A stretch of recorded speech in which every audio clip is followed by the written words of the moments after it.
back at it again, but this time we're talking about rotator cuff muscle, specifically external rotation. So when you think about external rotation of the shoulder joint, we're going to be talking about the infraspinatus and also the teres minor.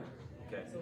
So one of the exercises I like to do with a lot of our patients is we go to a cable unit, okay, and then we start off with the lighter weights, more conservative at first, and then from there we build upon there to see what weight really works for them.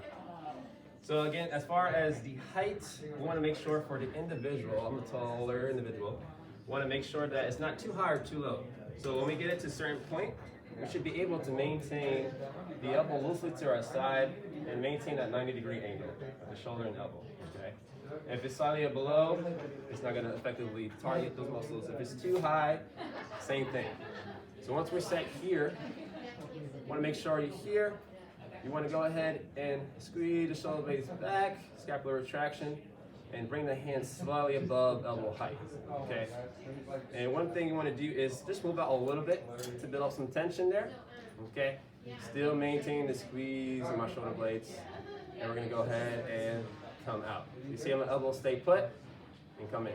But although I know how to do that, oftentimes patients like to abduct the elbow. So one way to correct for that or to cue it is Sean's going to bring the towel.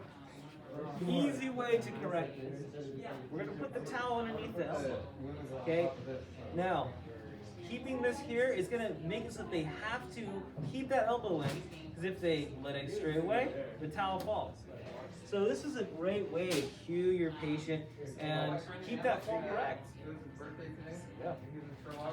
So again, like he just said, that's a great way to kind of account for the shoulder or the elbow abduction. Okay, so we can keep everything, keep the tension where it's supposed to be, allow it to stretch and to contract. So we're going to here again, just coming out. This is more like the active portion of it. Okay, actively getting into external rotation. And that's a really good way to overload the muscle. Now I'm also going to go over some regressions, progressions. Let's say it's the first time for a patient. We may not start with the active motion, we may just start with more isometric. So we can go into the wall a little bit, but as far as with the cable, what we can do is just step out and just do some walkouts. Okay. So I'm not changing the joint angle of my shoulder, it's staying put, but I'm still putting tension as we continue to go. I don't go too far, so I'll stay in frame. But as we're moving, we want to keep the wrist and the elbow in the same position. So again, we're still stressing the shoulder, but without really changing the shoulder joint. So that's one way to regress it.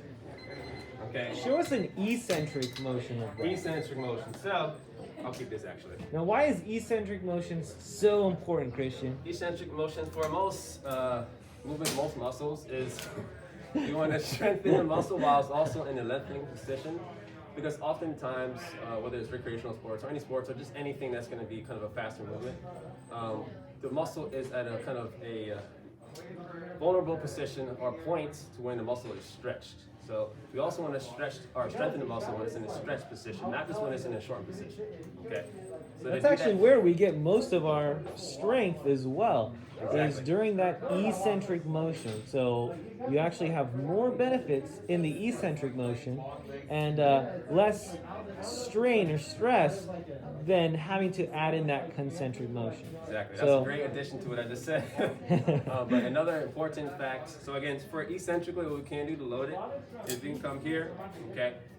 We can also kind of assist our hand out, okay? And we can also then allow the weight to pull us in. Okay, so we're assisting, and then we're pulling it nice and slow. Okay. So a good cue to add to that is, making sure that the patient is counting down from 3. So, nice slow That's 3 true. count is great. For eccentrics, you want to do a count. That's absolutely correct. Good catch. Always do a count, just because when we do a count, we force the patient to slow it down.